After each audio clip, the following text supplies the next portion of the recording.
Now we will discuss how to use the concept of pseudo force in physical situations. तो पहली जो physical situation है जिसको illustration 1 I1 हम कह सकते हैं, इसमें एक एलिवेटर है, उस एलिवेटर के अंदर एक ब्लॉक रखा हुआ है, इसका मास दिया है स्मॉल m, और ये एलिवेटर ऊपर की तरफ एस्लेट कर रहा है। कितने एस्लेशन से एस्लेट कर रहा है, तो वो मान लिया A0 एस्लेशन है। क्वेश्चन में आपसे ये पूछा गया है कि सरफेस से, एलिवेटर की सरफेस से कितना नॉर्मल रिएक्शन लग रहा होगा। ये नॉर्मल रिएक्शन n आपको फाइंड करना है। ठीक, तो इस क्वेश्चन को हम दोनों तरह से करेंगे, हम अर्थ के फ्रेम में भी करेंगे और एलिवेटर के फ्रेम में भी करेंगे। ठीक है, तो अगर हम इसको अर्थ के फ्रेम में करें, with respect to earth, observer जो है वो आपका ग्राउंड पे खड़ा हुआ है, बाहर अर्थ पे खड़ा हुआ है। ठीक, विद रिस्पेक्ट टू अर्थ,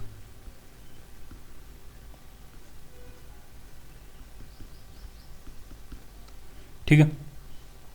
तो अगर हम इसका फ्री बॉडी डायग्राम बनाएं तो क्या होगा, ये अर्थ के रिस्पेक्ट में ये आपका ब्लॉक है, क्या क्या फोर्सेज लग रहे हैं, तो इसका वेट लग रहा होगा mg नीचे की तरफ, और एलिवेटर की सरफेस से नॉर्मल रिएक्शन लग रही होगी n ऊपर की तरफ।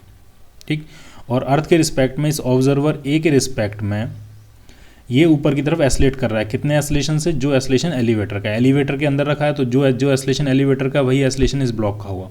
तो अर्थ के रिस्पेक्ट में ये ऊपर की तरफ एस्लेट कर रहा है, कितने एस्लेशन से, A0 से।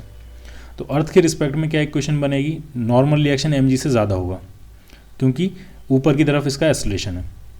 इक्वेशन क्या बनेगी, n minus m g is equal to mass into acceleration A0।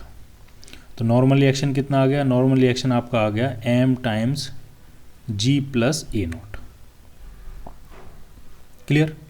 अब इसी प्रॉब्लम को हम देखेंगे, इसी इलस्ट्रेशन को देखेंगे विद रिस्पेक्ट टू एलिवेटर।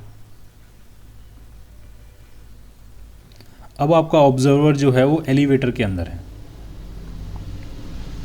ठीक, यानी ये आपका ऑब्जर्वर है अब।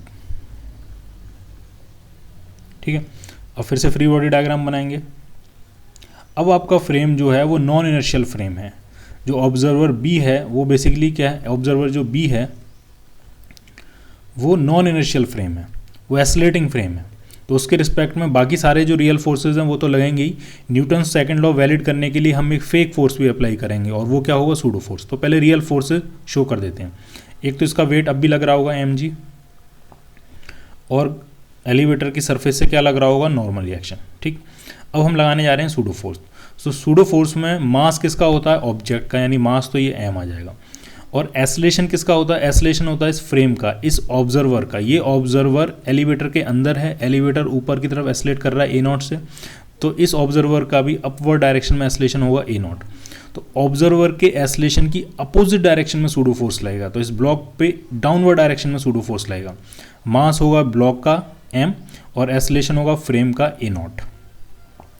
ठीक है, ब्लॉक एस्लेट कर रहा है नहीं कर रहा है उससे मतलब नहीं है सूडो फोर्स लगाते टाइम। सूडो फोर्स लगाते टाइम आपको मतलब सिर्फ किससे, इस ऑब्जर्वर से। अगर ये ब्लॉक ग्राउंड पे भी रखा होता है यहाँ पे, ठीक है, तो इसी ऑब्जर्वर के रिस्पेक्ट में इस ब्लॉक पे भी डाउनवर्ड डायरेक्शन में क्या लगता, सूडो फोर्स लगता। इस ऑब्जर्वर के रिस्पेक्ट में इसके चारों तरफ, इसके सराउंडिंग में जो भी ऑब्जेक्ट्स होंगे उन सब पे सूडो फोर्स लगेगा डाउनवर्ड डायरेक्शन में। ठीक है, इन सब के मासेस, वो जो सूडो फोर्स होंगे उनकी वैल्यूज़ क्या होंगी, तो मास तो होंगे इन ऑब्जेक्ट के। मान लिया इसका मास m1 है, इसका मास m2 है, इसका मास m3 है, इसका मास m4 है। तो मासेस तो होंगे ऑब्जेक्ट्स के, लेकिन एस्लेशन किसका होगा, फ्रेम का। और इस बी फ्रेम का एस्लेशन कितना, A0। तो इस पर सूडो फोर्स कितना लगेगा, m1 A0। इस पर सूडो फोर्स कितना लगेगा, m2 A0। इसी तरह से इन दोनों पर भी सूडो फोर्स लगेंगे। तो सूडो फोर्स इसलिए लग रहा है क्योंकि हमारा जो ऑब्जर्वर है वो एस्लेट कर रहा है, इसलिए नहीं लग रहा है कि आपका जो ब्लॉक है वो एस्लेट कर रहा है। ठीक, सिर्फ ऑब्जर्वर की वजह से लगता है। ठीक है, तो ये फोर्सेज हो जाएंगे, दो रियल फोर्स हैं, एक सूडो फोर्स है। अब इस ऑब्जर्वर बी से पूछो कि आपके रिस्पेक्ट में ये ब्लॉक मूव कर रहा है कि रेस्ट में है, तो ये ऑब्जर्वर बी ये कहेगा कि मेरे रिस्पेक्ट में ये ब्लॉक रेस्ट में है।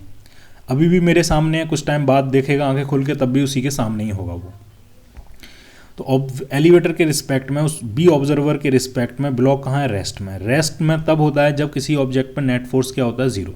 यानी ये जो नॉर्मल रिएक्शन होगा ये किसके बराबर होगा, ये mg प्लस ma0 के बराबर होगा।